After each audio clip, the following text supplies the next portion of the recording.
sant bu baax di leen gërëm ci teewaay bi tey jii nag dañu fee ñëwoon ngir daje bi nga xamante ne bii mooy daje bu njëkk ci waajtaayu màggal Touba Grand Magal de Touba édition 2022 ñu woote woon ko nag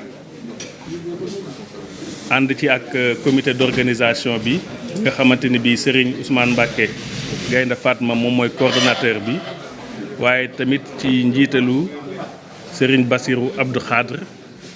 ñu ngi koy nuyu di ko ziar di jël nuyoo bu sell ak ziar di ko teg ci loxoom pour mu tegal ñu ko ci suñu wayjur Serigne Mountakha Mbacké yàlla na fi yàgg te wér.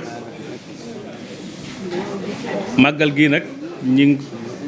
koy xaar ci jamono bi nga xamante ne bii daanaka at yi ñu génn yépp ci jamono boobu la ñuy def màggal gi muy jamonoy nawet ñaari at yi ñu génn ñu nekkoon ci jamono bu xat boo xamante ni bii àdduna bi yépp moo ko yëg muy jamonoy Covid waaye ñu seetlu woon ne saa yu ñu defee màggal gi ba génn sunu borom daf ñu si defal sutura boo xamante ni bii kaa yi du yokk dafay wàññeeku kon nag loolu jàpp nañ ne borom bés bi moo ko waral. ren nag li ci dolleeku mooy dafa mel ni nawet bi dafa ñëw ci jamono boo xamante ni bii xëj na sax xaaruñu ko woon ndax wax naa sànq ci njëlbeen na leen sunu taw bu njëkk ci nawetu daaw bi ñu ngi ko amoon le 25 juin ren sunu taw bu njëkk ñu ngi ko am le 27 mai donc daanaka am na weer boo xamante ni bii nawet bi jiitu na ko par rapport ak nawetu daaw ba fii may wax ak yéen 63 millimètres am nañ ko te daaw jamono bii ñu doon wootee daje bi boobu fekk na amagun benn toq taw bu ñëw ci dëkk bi loolu nag moo waral ñuy wax service yi nga xamante ne bi ñoom seen liggéey ci loolu la maanaam waajtaay bi ñu gën koo baral ci wàllu santé matukaay yi nga xamante ne bi moom la ñuy jël service yi wax nañu ne matukaay yooyu dañu koy yokk waaye duñu ko wàññi alhamdulilah nag ren ñu ngi dëgmal màggal gi ak ñaari mbir yoo xamante ne bi ñuy màggal daaw amuñu ko benn bi mooy SAMU municipal SAMU national bi nga xamante ne bi daaw jamono yii ñu ngi doon ci liggéey yu mujj yi ren pare na ba nu daloo ko waaye tamit président de la république def na fi hôpital de dernière génération mooy hôpital Cheikh Ahmadoul Khadim nga xam ne am na 20 services am capacité de 300 lits fii may wax ak yéen fukki services yëpp ñu ngi fonctionné am nañ yaakaar ne fii ak màggal leneen li des ci service yi dina mën a fonctionné ba mu dugg ci dispositif bi donc loolu yokkute la par rapport ak daaw. wàllu ndox nga xamante ni bii préoccupation bu am solo la fii ci Touba wàllu ndox ñun ñëpp xam nañ ne Touba dëkk la boo xamante ni bi dafay xëy di màgg jafe-jafe ndox nag am fi waaye nag état bi wax dëgg yàlla mi ngi def ay effort yu mën ba màggal gii ñu jëm am na ci ay mbir yu am solo yoo xamante ne bi saa yu ñu jëmee màggal mu def ko yooyu xëj na du mu ci ñëwaat c'est des actions yoo xamante ne bi maanaam c'est des actions traditionnelles waaye li nga xamante ne bi mooy lu bees mooy ñetti forage yoo xamante ne bi nee nañu balaa màggal dinañ fexe ñu dugal ko ci réseau bi muy forage yu Daaru Xuddoos forage yu Touba Boborel ak forage yu Ngaabu loolu nag am nañ ci yaakaar bu baax ndax démb rek dalal naa ki nga xamante ne bii mooy ki jiite entreprise boobu te tey jii newoon na ma dina commencer déployer matériel bi te délai bi ma wax mooy fii ak weer bëgg na au moins liggéey boobu noppi donc loolu am nañ ci yaakaar bu baax ndax dafa mel ne ren jii teel nañoo jóg. beneen innovation bi nga xamante ni bii lu ñuy rafetlu la te ñu yàggoon koo jooy fii ci Touba mooy ñoom jël nañu engagement ne lépp luy forage fii ci dëkk bi dinañ fexe ba mu am pompe doseuse nag mooy jumtukaay boobu nga xamante ne bii dañ ciy def chlore pour que nit ñi ndox mi ñi naan gën a sell. loolu nag doon na préoccupation boo xamante ne bii bu ñu yàgg wax la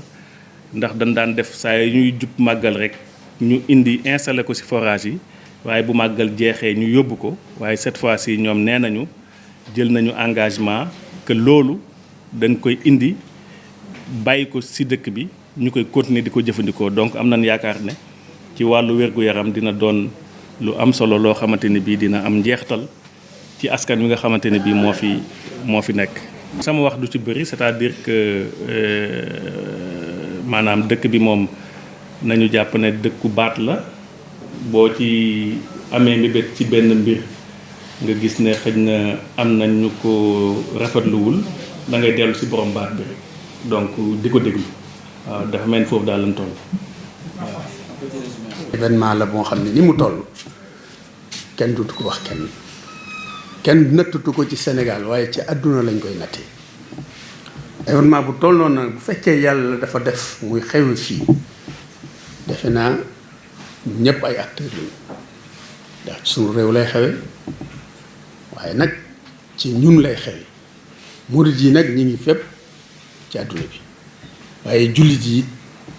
ñi ngi fépp ci àdduna bi ci ñu bari ci jullit yi xam nañ bis bi xam nañ li ko waral dañ ñu ci fekk si di ko àndandoo ak ñun. kon loolu bu amee taxawaay yi nu mu gën a yaatoo gën nee rafetee gën nee dëgëree rek moo ciy gën ci loolu lañ ciy séentu. mu mel na nag waxtu wi mu tombeel xaw naa xat ngir nawet la te nawet mënisuta peeg li ci aju lépp ndax taw bi mënees na ko natt waaye du doon ay mesures yu exact yoo xam ne da nga naan nangam ci doo xam des fois kañ lay ñëw yooyu doon ay paramètres yu naqaree maîtriser te li ci gën a metti mooy ay nit lay dal seen kaw ndax ay nit koo xam nit ñoo xam dañoo war a teeru ay gan ndox génne leen seen kër du maraanke ko metti la loolu di njàqare ñaare bi muy ndox mu ñuy naan loolu moom kenn waxatu ko kenn yàgg na fi waaye Touba dafa fekk ne lu fi mënoon a doy bu màggal ñëwee mu manqué loo xam ne nag nu mu mën a toll su màggal ñëwee dutul doy su fekkee màggal ñëw na fekk ko manqué faaw mu jur njàqare mu mel ni daal suñuy njàqare yi dëgg ci ñaari côté yooyu la ëppee waaye nag ñu ngi ci maam yaakaar ndax fekkente ne ñi ñu ko seqal muy autorité yi def nañ ko yitte ci ñi ngi ciy dox di ci xalaat ak di ci def alal mën naa am yàlla dimbalinu ba balaa booba ñu mën ci def lu nga xam ne nit ñi dañ yëg ne def nañ ci dara waaye nag feeg màggal gàtt na lool ndax ñetti weer rek la ñetti weer nag moom am na xeeti liggéey yoo nga xam ne ku ko fi faajaat doo ko fi def loolu it bokk na ci yitte yi kon daal ci gàttal li ci matoon a wax lépp préfet wax na ko maire de la commune de Touba jël na matuwaay yam daan jël lu mu ci yokkut it du wàññi ko loolu it lu mat a wax la ndax ay at a ngi nii aussi mu ñuy accompagner di accompagner waxuma dëkk bi moom dëkkam la parce que mooy maire bi waaye mi ngi accompagner comité bi ci ay démarches am ak ay yëngoom ci organisation bi kon loolu it lu mat a signalé la kon daal dafa mel ne ginnaaw bi ñu sante ñi seqaloon liggéey bi ñëpp ci bàyyiwuñu ci kenn nag service yëpp di leen sant yéen ñi nga xam ne yéenay tasaare xabaar yi di sant comité bi nga xam ne ñooy bokk taalibe yi ñu bokkal liggéey bi ñu ànd rek ñaan yàlla mu dimbali nu suturaal nu ndax it nag lu ne mën naa ne yàlla mën naa def ñu màggal te duñu am benn problème mu inondation yàlla mën na ko mooy programme bi loolu moom ñun la jaaxal waaye jaaxalu ko ñu bokk ñaan rek buñ ñaanee yàlla mën naa def sutura ci dara ji wor mi ji nga xam ne suñu borom defal na ko ki ñuy màggalal lépp mën naa ne kon daal loolu la ñuy tàggatoo di sant ñëpp di gërëm ñëpp wasalaamaaleykum wa rahmatullah